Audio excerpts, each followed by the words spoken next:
Masih terbaru terkait dengan kenaikan gaji di tahun 2025 bagi pensiunan PNS, kemudian pencairan gaji K13 serta pesangon pensiun atau skema pensiun 1 miliar atau fully funded yang akan diterapkan kepada para pensiunan.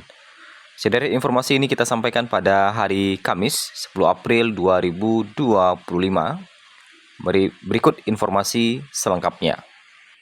Seiring dengan banyaknya kabar beredar kemarin terkait dengan kenaikan gaji di tahun 2025, baik itu untuk PNS ataupun pensiunan yang katanya naik hingga 16%. Berikut ada informasi terbaru dari Taspen terkait dengan kenaikan gaji dan pencairan gaji di bulan Mei 2025. Sebelumnya banyak beredar kabar bahwa kenaikan gaji pensiunan di tahun 2025 akan segera dinaikkan, yang mana katanya kenaikan gaji pensiun sebesar 16% yang menjadi perbincangan hangat di masyarakat terutama pensiunan. Walaupun pemerintah belum memberikan keterangan resmi apakah kenaikan gaji di tahun 2025 ini akan dilakukan atau tidak, sebelumnya Menteri Keuangan Sri Mulyani Indrawati memang belum memberikan informasi secara resmi terkait dengan kenaikan gaji pensiunan PNS di tahun 2025 ini. Menteri Sri Mulyani Indrawati menegaskan kenaikan gaji pensiunan PNS 2025 masih dalam tahap wacana. Presiden Prabowo juga belum memberikan instruksi bahwa gaji pensiunan PNS akan dinaikkan sebesar 16%.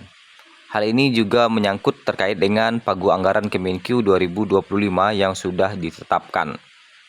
Untuk menjawab kesimpang siuran kabar terkait dengan kenaikan gaji ini, akhirnya Taspen pun memberikan penjelasannya. Melalui akun resminya, Taspen menegaskan bahwa tidak ada kenaikan gaji pensiunan tahun 2025. Melalui akun resminya, Taspen menegaskan bahwa tidak ada kenaikan gaji pensiunan PNS tahun 2025.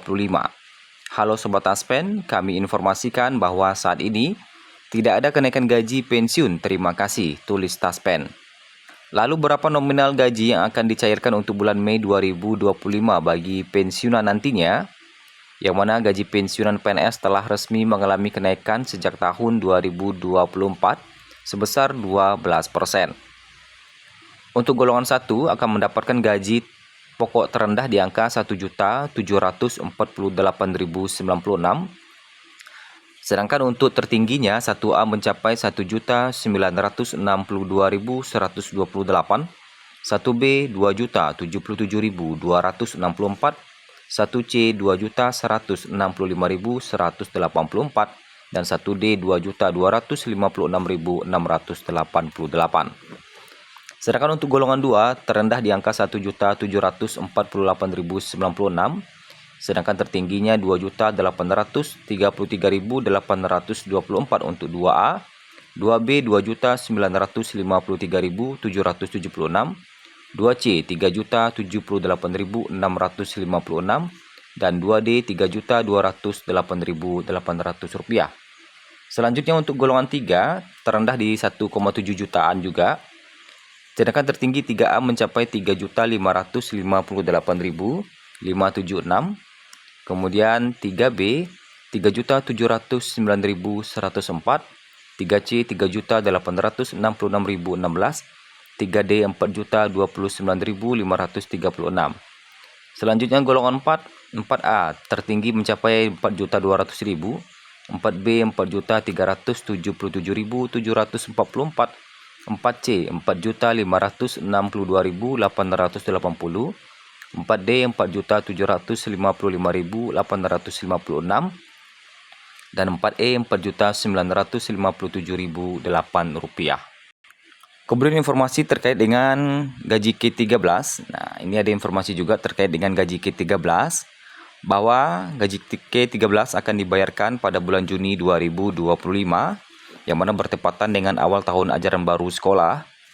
Presiden Prabowo Subianto telah menandatangani peraturan pemerintah terkait dengan kebijakan pemberian THR dan gaji K13 bagi 9,4 juta aparatur negara, termasuk aparatur sipil negara, pegawai pemerintah dengan perjanjian kerja, hakim, prajurit TNI Polri, serta para pensiunan. yang mana tercantum dalam peraturan pemerintah atau PP nomor 11 tahun 2025. Presiden mengungkapkan besaran THR dan gaji ke-13 yang diberikan kepada aparatur negara terdiri dari gaji pokok, tunjangan melekat, serta tunjangan kinerja sebesar 100% bagi ASN pusat, prajurit TNI Polri, dan para hakim. Sedangkan bagi ASN daerah diberikan dengan skema yang sama seperti ASN pusat, namun disesuaikan dengan kemampuan fiskal masing-masing daerah. Presiden juga menuturkan bahwa THR bagi aparatur negara akan dicairkan 2 minggu sebelum Idul Fitri, yakni mulai ini yang udah cair kemarin ya. Kemudian untuk gaji ke-13 akan dibayarkan pada bulan Juni 2025, bertepatan dengan awal tahun ajaran baru sekolah. Selain itu, Presiden menegaskan kebijakan tersebut merupakan bentuk upaya pemerintah dalam membantu masyarakat, khususnya dalam menghadapi tingginya mobilitas dan konsumsi selama bulan Ramadan dan Idul Fitri. Kemudian, itu yang terkait dengan gaji ke-13. Kita masuk ke informasi selanjutnya terkait dengan fakta baru terkait dengan skema pensiun PNS. Nah, kapan mulai direalisasikan nih? Nah, pesangon pensiun hingga saat ini menjadi harapan besar bagi pensiunan, karena dengan besarnya dana pensiun yang akan diterima, bisa membuat para pensiunan untuk membuka usaha atau membuka modal usaha ya, sehingga dana pensiun itu bisa digunakan nanti untuk kesejahteraan di masa depannya. Beban APBN juga menjadi perhatian bagi negara karena itu menjadi salah satu faktor pemerintah melakukan percepatan terkait dengan skema pensiun ini. Karena sebagai informasi, beban APBN diharapkan dapat berkurang di tahun 2025 ini lewat metode pembayaran para pensiunan aparatur sipil negara. Nah, postur APBN 2025 menunjukkan bahwa total pendapatan negara diekspektasikan mengalami kenaikan jika dibandingkan dengan RAPBN 2025. Kenaikan tersebut sebesar 8,25 triliun yang ditopang oleh penerimaan negara bukan pajak. Nah, belanja negara juga diharapkan bisa berkurang dengan adanya reformasi pada skema pensiun, termasuk PNS yang diperlukan untuk mengurangi beban negara. Adapun opsi yang dimungkinkan adalah fully funded dan defined contribution. Kalau kita lihat, pemerintah mengeluarkan anggaran untuk pembayaran pensiun dari tahun ke tahun itu meningkat. Kemudian pemerintah juga mencatat tingginya biaya operasional untuk pembayaran pensiun ini. Biaya tersebut mengalami pembengkakan karena secara jumlah penerima pensiun pun tampak mengalami peningkatan dari tahun demi tahun. Nah, itu ya.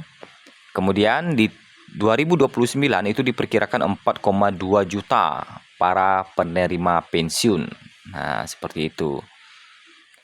Kemudian dengan fully funded diharapkan nanti besaran dana pensiun yang akan diterima oleh setiap pensiunan telah ditentukan sejak awal untuk memenuhi nilai ini di kemudian hari. Para pekerja dalam hal ini PNS akan dipotong gajinya tiap bulan dengan besaran tetap. Tetapi hingga saat ini kita masih menantikan kapan realisasi dari skema pensiun ini. Skema fully funded ini kapan mulai diberlakukan, kita masih menantikan aturannya dari pemerintah.